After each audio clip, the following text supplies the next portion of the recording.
BVM खबर 24 के सभी दर्शकों का हार्दिक स्वागत है। दर्शकों, हिंदी पत्रकारिता का इतिहास और भूमिका कार्यक्रम शुरू करने से पहले, जो श्रृंखलागत कार्यक्रम हमने शुरू किया है, उसकी तीसरी कड़ी शुरू करने से पहले हम आपको बता दें कि हम एक बात का खंडन करते हैं और आपसे क्षमा मांगते हैं कि पहले एपिसोड में हमारे से थ्रू एन ओवरसाइट कह सकते हो या गलती है, जो एक मानवीय है, वो गलती ये हुई कि जो डेट ऑफ बर्थ या डेट ऑफ डेथ है वो राजा राम मोहन राय जो प्रवर्तक रहे अपने, उनकी गलत भूल गई, क्योंकि जो 1740 में पैदाइश थी वो थी जेम्स ऑगस्ट हिकी की और 1802 में उनकी मृत्यु हुई है। और हमारे से मतलब जैसे पढ़ते हुए मानवीय भूल है जो हुई है, उसके लिए हम क्षमा चाहते हैं। और अब तीसरी कड़ी शुरू करने से पहले हम आपको बता दें कि जो राजा राम मोहन राय की जो जन्म तिथि है वो है 1772, ठीक है जी। और उनकी जो मृत्यु हुई है वो 1833 में हुई है। क्यों हम बार बार जिक्र कर रहे हैं कि 1826 या 19वीं शताब्दी है, उसके जो पूर्वार्ध है, उसके शुरुआती दौर में वहाँ से कलकत्ता से हिंदी पत्रकारिता का जन्म हुआ और खबरें या अखबारें छपनी शुरू हुई। तो वो जो गलती है उसके लिए हम क्षमा प्रार्थी हैं। तो आइए शुरू करते हैं तीसरी कड़ी। तो दर्शकों, हिंदी पत्रकारिता इतिहास और भूमिका की तीसरी कड़ी शुरू करने से पहले हम आपको ये भी बता दें कि जो राजा राम मोहन राय हैं उनका किस प्रकार से लोगों में जो इन्होंने अपनी जो नवजागरण की जो चेतना जगाई है वो बहुत महत्वपूर्ण है। इसीलिए भारतीय पुनर्जागरण के दौर में राजा राम मोहन राय अग्रदूत थे, जिन्होंने आधुनिक भारत का जिनको आधुनिक भारत का जनक भी कहा जाता है। और साथ ही जब बंगाल की जब हम बात करते हैं तो बंगाल में इन्हें नवजागरण का पितामह के रूप में भी जानते हैं लोग, और ये भारत में ही कह सकते हैं। भारतीय स्वतंत्रता संग्राम और पत्रकारिता युग की जो एक आपसी तालमेल कहें या उनका आरंभ कहें, ये और एक दूसरे का सहयोग करें, ये बहुत महत्वपूर्ण है हमें समझना। ये हम इसको जानते हैं कि ये जो इसको गति प्रदान की, इस सोच को गति कैसे प्रदान की गई।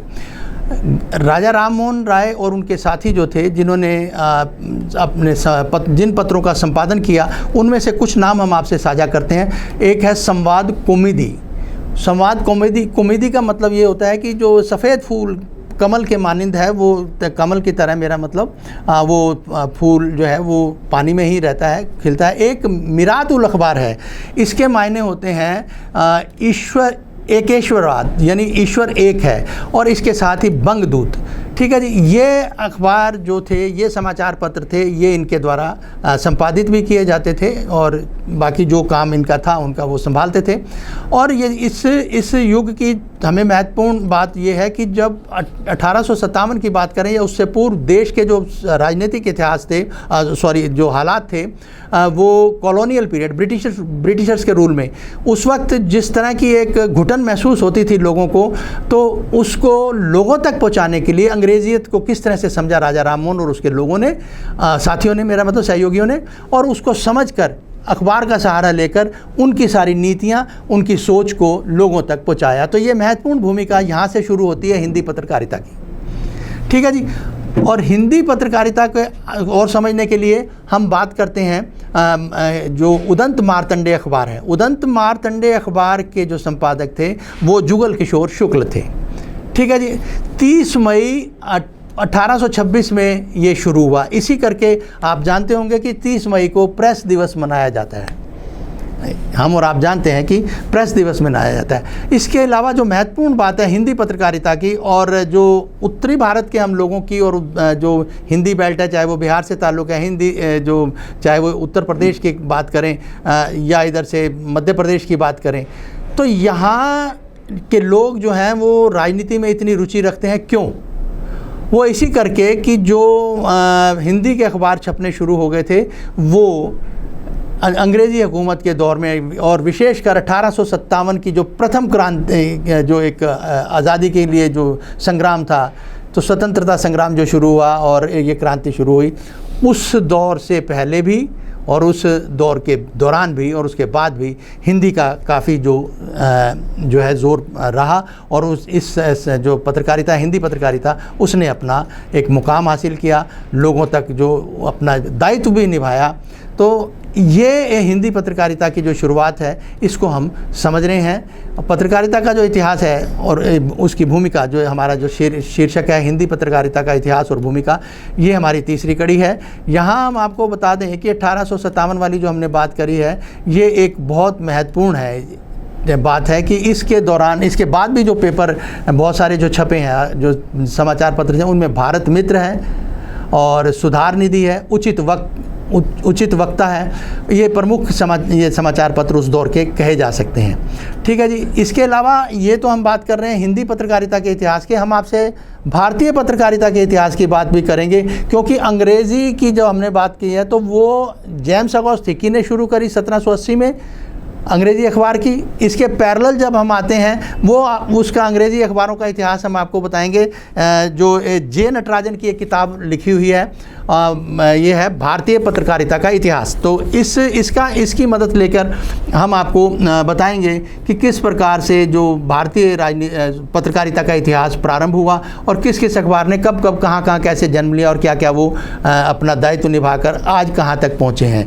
तो ये बात हम आपसे कह रहे थे, हिंदी पत्रकारिता की शुरुआत।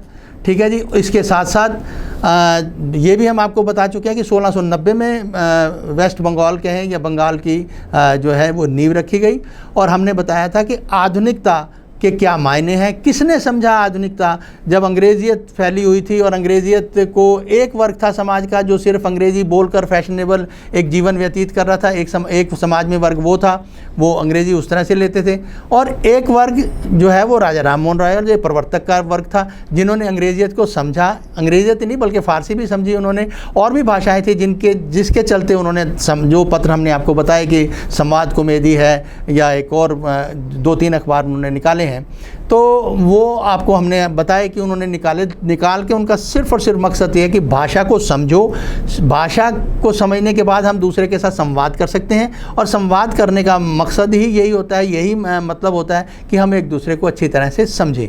तो ये था हमारा ये जो हिंदी पत्रकारिता और उसकी भूमिका का तीसरा जो प्रसारण है, तीसरी कड़ी है। इसको हम चाहेंगे कि जो हमारे कम से कम जो समाचार जो पत्रकार वर्ग है उसे आत्मसात करना चाहिए कि किस तरह से ये शुरुआत हुई थी।